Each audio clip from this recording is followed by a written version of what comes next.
Hello, everyone. Welcome back to the English Level Up podcast. I'm your host, Alex. And I'm Sarah. Hi, guys. Sarah, today we're going to talk about a very popular complaint. I receive emails about this every single day. Let me guess. Is it grammar? No, Is it pronunciation? close. It is about speaking partners. Ah, yes. I have nobody to speak with. I hear this all the time. Actually, Alex, I feel this way too sometimes. Really? Yes, I live alone. My friends only speak Vietnamese. I want to practice English, but I feel silly talking to the wall. I always think, if I don't have a native speaker teacher, I cannot become fluent. That is the biggest myth in language learning. It's a myth? But Alex, conversation needs two people, right? Conversation needs two people, but fluency starts with one person, you. Explain that to me. Imagine a musician. Imagine a piano player. Do they only practice when they are on stage with the orchestra? No, of course not. They practice alone at home for hours. Exactly. They practice their scales. They practice their speed. They practice their rhythm alone. English is the same. You need to build your speaking muscles alone so when you do meet a native speaker, you are ready. That makes sense. But practicing piano is easy. You just hit the keys. How do I practice speaking alone? Do I just read a book out loud? Reading out loud is okay for pronunciation, but it is not speaking. Speaking is creating. Reading is just reciting. Today, I'm going to teach you a technique. It is used by polyglots, people who speak many languages all over the world. It turns you into a fluency machine, and you need 0 partners. 0 partners? Just me?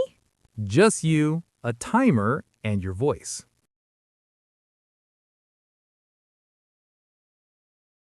Okay, I am intrigued. What is this magic technique? It is called the 3-2-1 technique. Some people call it 4-3-2, but let's stick to 3-2-1 for beginners. 3, 2, 1. Is it a countdown? Like a rocket? Sort of. It is a countdown of time. Here's the basic idea. You speak about one topic 3 times. Repeat the same topic 3 times? Isn't that boring? That is the secret. It is repetition, but with a twist. Round 1, you speak for 3 minutes. Round 2, you speak for 2 minutes. Round 3, you speak for 1 minute. Wait, I speak about the same thing? Exactly the same story, exactly the same information, but you have less time. That sounds stressful. Why less time? Sarah, think about your brain. When you speak English for the first time, what is your brain doing? Oh, it's a mess. My brain is searching for words. I am translating in my head. I say and ah a lot. I make grammar mistakes. Exactly. That is round 1. We call this the discovery draft. You're like an explorer in a jungle with a machete. You're hacking through the grass. It's slow, it's ugly, and that's okay. Okay, so round 1 is the ugly round. Yes. Now, round 2. You have already walked through the path once. You found the words, you know the story. Now I give you only 2 minutes. What must you do? I have to speak faster. Not just faster. You have to be efficient. You have to cut the garbage words. You don't say anymore because you already know the word. I see. And then round 3, 1 minute. This is the fluency round. Your brain knows the path perfectly. You just fly. So it forces my brain to be fast. Yes, it creates automaticity. Automaticity is when your mouth moves without your brain thinking too hard. That is the definition of fluency.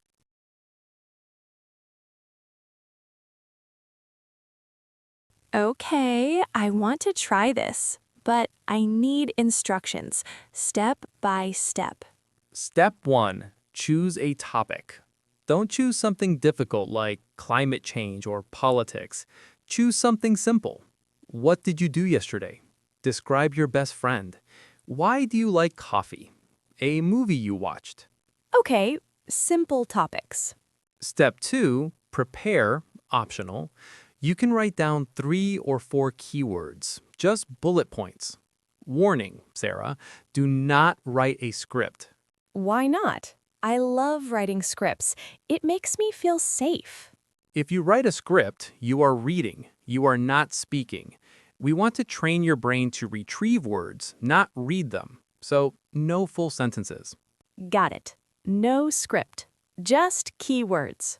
Step 3. The timer. Set your phone timer for 3 minutes. Press start and talk. What if I stop? What if I run out of ideas after 1 minute? Keep talking. Lie if you have to. Describe the room. Say, I don't know what to say next, but just keep the mouth moving. Okay, 3 minutes. Then what? Take a breath. Reset the timer to 2 minutes. Start from the beginning of the story. Try to say everything you said in round 1, but fit it into round 2. That sounds like a challenge. It is. And then finally, 1 minute, the speed round.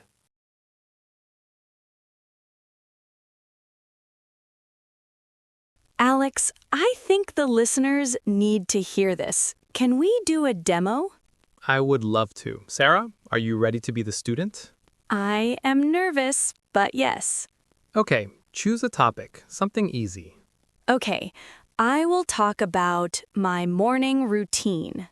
Perfect. Listeners, usually round 1 is 3 minutes, but for the podcast, we will shorten it.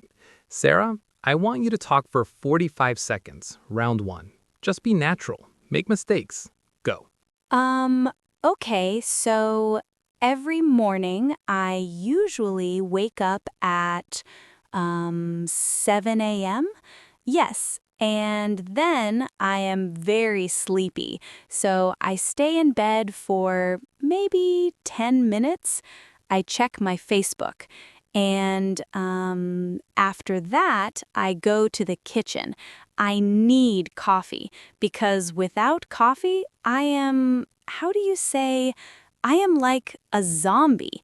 So I make coffee and I drink it with milk. Stop. Good job. How did that feel? It felt slow. I was looking for the word zombie and I said a lot. Normal. That was the rough draft. Now we are going to do round 2. Same story, but you have only 30 seconds. You must convey the same meaning. Are you ready? Okay, same story, faster. Go. Every morning I wake up at 7 a.m. I am sleepy, so I stay in bed for 10 minutes to check Facebook. Then I go to the kitchen because I need coffee. Without coffee, I am like a zombie. I make a big cup of coffee and I drink it with milk. Stop. Wow. Sarah, did you notice the difference? Yeah, I didn't say and I didn't pause at zombie. I just said it. Because your brain just used that word 30 seconds ago. It was still fresh. Now, the final round. 20 seconds. This is the fluent version. Concise, powerful. Go. I wake up at 7 every day. I scroll Facebook for 10 minutes, then I head to the kitchen. I absolutely need coffee to function. Otherwise, I'm a zombie. I grab a coffee with milk and start my day. Amazing. Listeners, did you hear that? The first version was A2 level, hesitant. The last version was B2 C1 level, smooth, idiomatic. Head to the kitchen, function, start my day. Where did those words come from? I didn't plan them. Your brain found them because you were under pressure. When you have less time, your brain acts smart. It throws away the garbage and keeps the gold.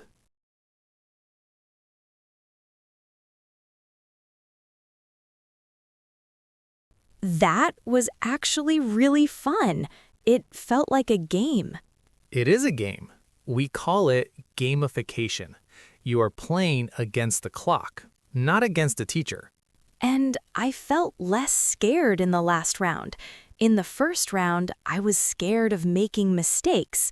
In the last round, I was just focused on the time. This is a very important psychological point. Distraction. Usually, you focus too much on grammar. Is this present tense? Is this past tense? That makes you slow. In round 3, you are so busy looking at the clock, your subconscious mind takes over. You stop overthinking. So the time limit actually helps me relax? Yes, it turns off the grammar police in your head. And what about vocabulary? I felt like I was remembering words better. That is retrieval practice. Imagine a library. If you put a book on a shelf and never touch it, it gets dusty. It's hard to find. But if you take that book off the shelf 3 times in 5 minutes... It's right there on the desk. Exactly. The 3-2-1 technique tells your brain, hey, this word zombie is important. Keep it ready.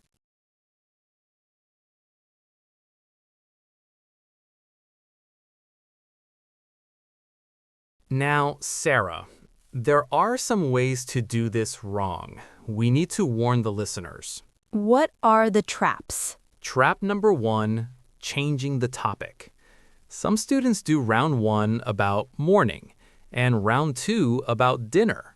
That doesn't work? No, the magic is in the repetition. You must refine the same story. It's like polishing a shoe. You rub the same spot until it shines. Trap number 2, memorizing. Should I try to memorize my first speech exactly? No, this is not a memory test. In round 2 and 3, you can change the sentence structure. You can use different words. In your demo, in round 3, you said head to the kitchen instead of go to the kitchen.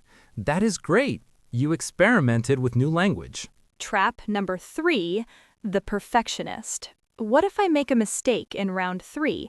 Should I stop? Never stop. If you say I goed to the kitchen instead of I went, who cares? Keep moving. Fluency is about flow, not perfection.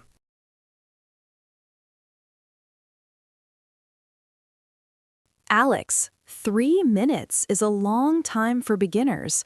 What if I can't speak for 3 minutes? Good question. If you are A1 or A2, you can adjust the time. Try 2, 1.5, 1.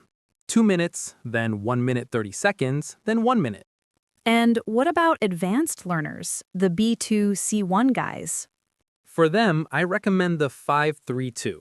Round 1, 5 minutes, go deep, give details. Round 2, 3 minutes, summarize. Round 3, 2 minutes, the elevator pitch. 5 minutes talking alone? That is a workout. It is, but if you do that every day for a month, your speaking will be unrecognizable.